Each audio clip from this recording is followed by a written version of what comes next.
Oke, halo semuanya, balik lagi di channel YouTube gua Giovanni Tobia. Dan sekarang di sebelah kanan udah ada Honda Revo Fit 110cc tahun 2021.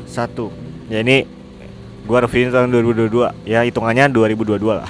Kalau mulai dari depan nih, catnya Revo Fit ini glossy banget. Hitamnya tuh lumayan bagus ya. Apalagi ya ini namanya motor baru juga. Jadi hitamnya bener-bener berkilau. Ini lampu-lampu semua masih pakai full bohlam. Ada lampu senja di sini. Kita nyalain tuh ya. Nah, itu ada lampu-lampunya bohlam semua. Terus lampu headlampnya dia masih pakai bohlam satu sisi. Dan ini kalau diganti LED ini makin keren nih. Kayak kepalanya tuh mirip-mirip kayak Supra GTR tapi yang versi ergonomis. Jadi lebih membulat-membulat. Terus di bawahnya nih ada lampu senja. Dan biasanya kalau teman-teman tuh diganti langsung pakai LED T10 yang warna biru, yang kelap-kelip atau yang manapun, ini bisa tinggal copot dari bawah aja. Terus sebelahnya ada lampu sen kiri kanan. Dan ini dudukan plat nomor. Sekarang plat nomornya lebih halus karena dudukannya ini pakai plastik. Kalau dulu kan motor-motor zaman dulu tuh pakai besi, tapi beberapa ada yang pakai besi kayak Honda Genio, terus Vario gitu masih pakai besi. Dan sekarang ini pakai plastik. Jadi lebih fleksibel dan lebih apa ya, enak aja gitu, nggak terlalu keras. Kos kalau dilihat di bawahnya ini ban pakai antara YRC atau Federal. Dan ini pakai Federal, dia yang ukuran 70/90 standar bebek dari zaman dulu ya, dari zaman 2000 bahkan 1990-an dia masih pakai 70/90 ring 17. Terus ini kabel untuk speedometer kayak yang waktu itu gue bilang ya. Motor-motor sekarang tuh speedometernya ada di depan semua, nggak kayak motor-motor sebelumnya yang pakai di roda belakang. Jadi balik lagi ke zaman-zaman retro atau zaman dulu. Ini speedometer lagi-lagi di roda depan. Jadi kalau kita gas masukin gigi 1, ban belakang muter di standarin 2, speedometernya nggak jalan karena ban depannya nggak jalan. Menurut gua sih lebih awet yang speedometer belakang sih ya kayaknya ya. Soalnya kalau depan tergantung juga sih motornya. Kayak contohnya motor gua gitu, speedometer depan. Dan jari-jarinya ini masih kinclong banget. Ini standar, setelannya masih bagus ya. Iyalah baru. Terus ini chrome-nya, list chrome-nya di pelek ini masih bagus banget. Ya emang bagus sih. Nggak jauh beda sama motor-motor tahun 2005 ya. Jadi cara desain-desainnya ini mirip banget sama Karisma. Yang gua pakai ini bentukan tromolnya, jari-jarinya ini mirip. Terus remnya ini ada model sering-sering gini. Jadi lebih kayak, apa ya, aerodinamis, ngarah ke angin, set gitu. Jadi lebih keren aja sih dikasih desain gini. Ini tebalnya sekitar 3,5 mm ya, 3 mm standar dengan kaliper Nissin 1 piston. Jadi bedanya kalau motor zaman dulu 2 piston, kalipernya nggak ada mereknya, sekarang pakai Nissin. Dan ini karena gua ada juga di rumah, jadi gua udah nyobain juga rasanya gimana. Pengeremannya enak banget. Ini rem depannya beneran pakem. Gue udah sering nyoba, sering pakai rem dadak gitu ya. Dan ini oke banget sih rem depannya, pakai 1 piston dan ringan banget, empuk gitu ya buat direm. Nggak terasa yang kayak Karisma. Gue kan 2 piston ya, pas direm tuh keras, rasa jarinya tuh kadang kalau udah touring agak jauh pegel di sini. Kalau ini enggak.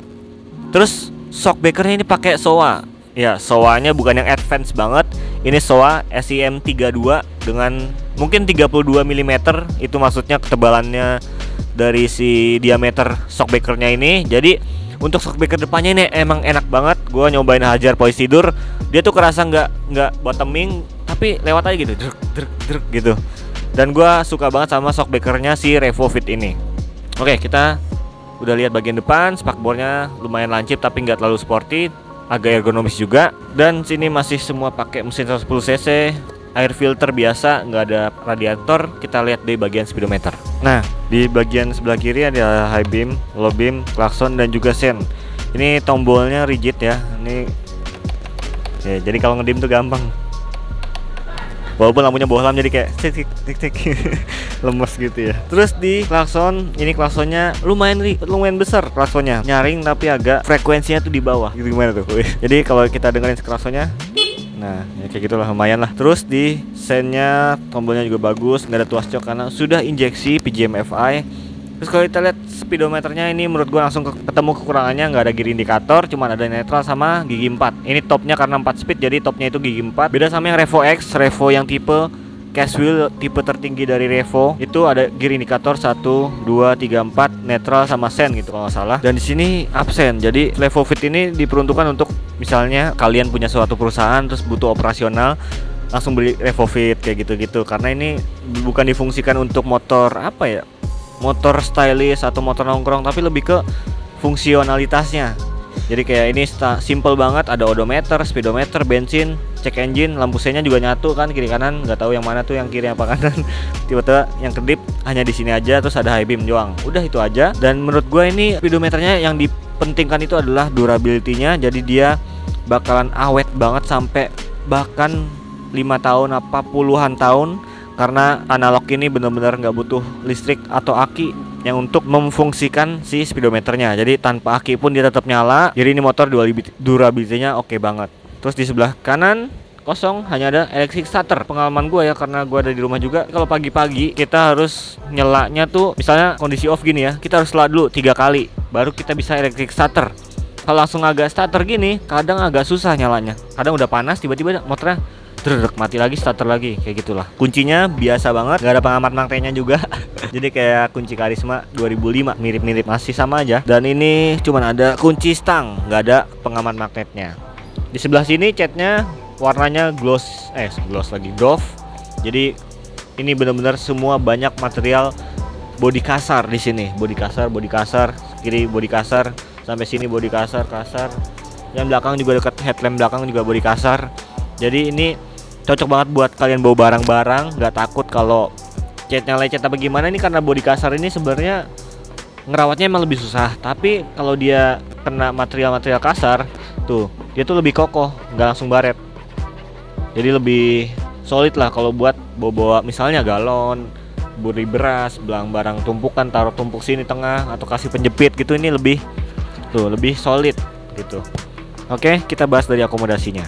Nah, sekarang kalau kita lihat ya dari samping nih, desainnya ini menurut gua lumayan bagus karena lancip-lancip agak-agak sporty gitu. Jarang-jarang kan Revo yang generasi sebelum ini tuh kayak di sini tuh terlalu lebar, terus tumpul, lampu depannya juga kayak bebek banget. Kalau ini tuh lebih kayak sporty gitu lah. Di sini ada headlamp terpisah dengan lampu senja dan sen, jadi lebih sporty. Lampu belakangnya lancip, behelnya juga enak banget dipegang nih, materialnya soft touch yoi. Ini enak banget, lancip, desainnya juga menurut gua proper banget ini motor, walaupun dia fiturnya juga minim, tapi dari desainnya tuh udah bagus banget. Dari depan juga ini ada lancip, jadi lebih sporty. Nah, kalau dibahas soal akomodasinya di motor ini, untuk buka bagasi dia harus cabut kunci, terus cari ke belakang sini. Nah, di sini dia. Joknya isinya sama sekitar 7-8 liter, nggak terlalu besar, tapi ini literally lebih dalam daripada Supra X yang FI. Ini nggak sampai dalam kalau Supra nih. Terus ada chargernya. Kalau Revo lebih dalam, nih dalam banget nih. Supra tuh cuman segininya nih. Nah ini lebih dalam lagi, atau sama ya? Nggak, ini lebih dalam. Soalnya kalau gue bawa botol minum pakai Revo tuh 800 ml itu masih masuk 2 liter, enggak sih kayaknya 2 liter. Mentok. Terus di sini ada buat toolkit nih, jepitan gini kecil-kecilan. Joknya Revo ini surprisingly literally kayak ini empuk ya. Kulitnya juga bagus, tapi lumayan fleksibel tuh. Jadi kalau kita tarik-tarik gini tuh masih agak melar-melar gitu.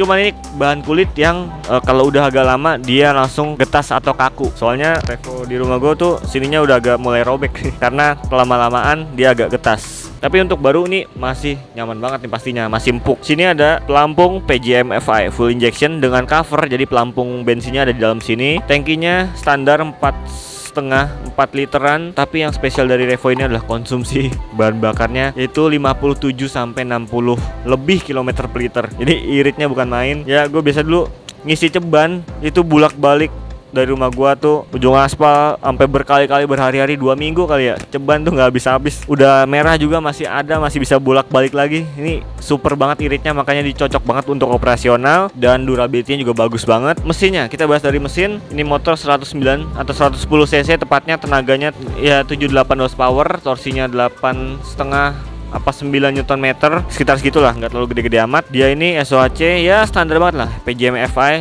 110 cc nya tuh kalau dibawa ngebut ini lincah banget naiknya. Cuman napasnya tuh pendek, jadi ngeng tapi cepet naik gitu. Jadi ya gimana ya jelasinnya. Kalau kita bahas soal tenaga ya susah ya bedain 7 horsepower sama 9 horsepower tuh susah banget bedainnya. Tapi secara realita tuh ini motor kalau dibuat pelan tuh nggak enak. Kayak ngeraungnya tuh berisik gitu. Tapi kalau agak digas dikit tuh baru suara knalpotnya akan keluar. Kalau digas biasa ini ya, kalau lagi diem gue kurang suka sama suaranya karena kayak agak kecik di bagian mesinnya. Cuman kalau secara overall pas lagi jalan dia lumayan enak. bersih, sama banget kayak Supra X 125 Fi. Karena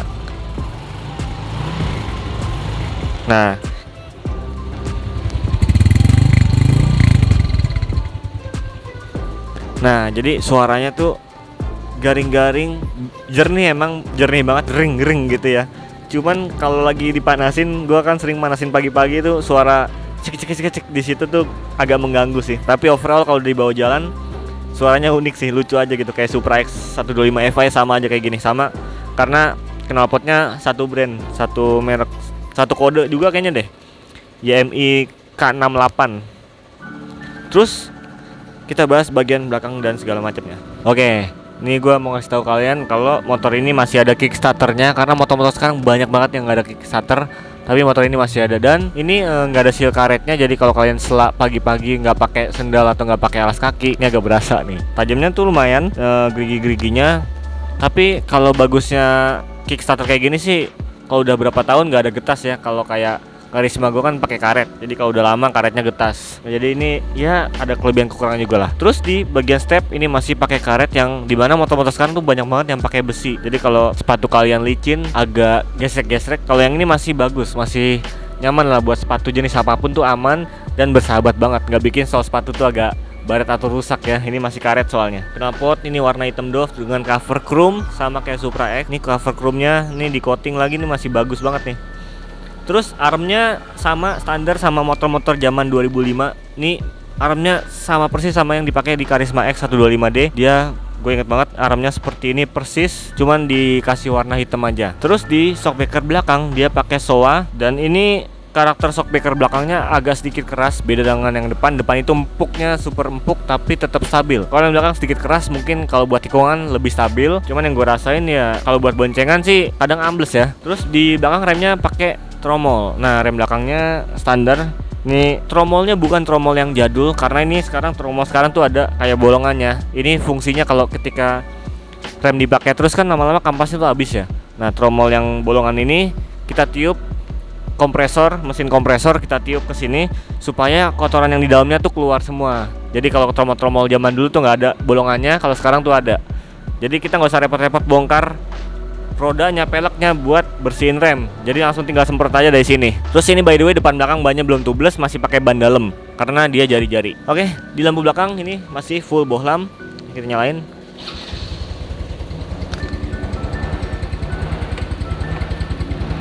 Nah, kayak gitulah. Lampunya masih full bohlam semua. Sen juga bohlam, kiri kanan, dan klaksonnya juga masih standar. Terus di bagian spakbor juga ini desainnya lumayan, udah ada apa ya, garis-garis tegas yang bikin dia makin sporty. Di sini ada reflektornya, nggak ada hidung kecil buat pendengaran plat nomor, jadi plat nomor langsung ngambil dari sini. Tapi desain lampu belakang sih menurut gua oke-oke aja, lancip-lancip sporty lah. Makan ketoprak enak nih. Oke, kesimpulannya motor ini adalah motor yang terjangkau, khusus bukan khusus ya, cocok banget buat kalian yang butuh fungsinya aja dari motor ini. Jadi butuh motor yang penting bisa jalan, kuat, durability-nya oke, build quality-nya juga bagus, jadi tahan banting juga.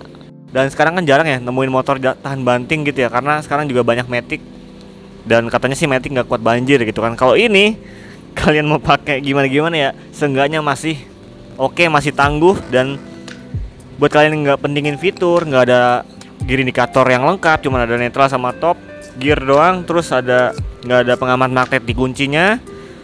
Bagasi 8 literan, tangki 4 liter dengan konsumsi bahan bakar 57-60 km per liter. Itu super irit banget di motor ini. Dan tentunya motor ini masih pakai ban yang non tubeless, artinya kalian kalau bocor itu bannya langsung kempes, nggak bisa ditambal tubeless karena ini masih pakai pelek jari-jari depan belakang. Jadi kalau mau pakai ban tubeless kalian harus ganti velgnya lagi, atau langsung nambah dikit ke Revo X. Revo X itu pakai ban cashwheel, velgnya cashwheel, jadi bisa pakai ban tubeless. Terus di Revo X juga udah ada gear indikator, terus ada wing LED-nya di sini, jadi lebih keren, lebih sporty, lebih bagus, lebih elegan. Tapi kalau Revo Fit ini ada namanya Fit, artinya kalian versi yang lebih ekonomis. Kalian cuma butuh motor yang bisa dipakai sehari-hari, ngangkat barang, ngangkat orang, ini ngangkat orang bawa barang gitu. Sampai ngangkat galon, ngangkat beras. Pokoknya kayak gitu. Ini oke banget dan harganya OTR-nya itu 15.200.000. Bisa kalian kredit di area Jabodetabek dan juga langsung aja cara syarat-syaratnya langsung mampir ke alamat deskripsi di bawah, ada di Instagram Daya Motor Jati Makmur dan juga ada nomor WhatsApp-nya di situ. Kalian bisa langsung kontak ke situ gimana syarat kreditnya, OTR dari motor-motor yang ada di sini berapa dan stok ready-nya itu apa aja. Mungkin segitu aja kesimpulan dari gua. Kita ketemu lagi di review selanjutnya. Thank you yang udah nonton dari awal sampai akhir. Bye.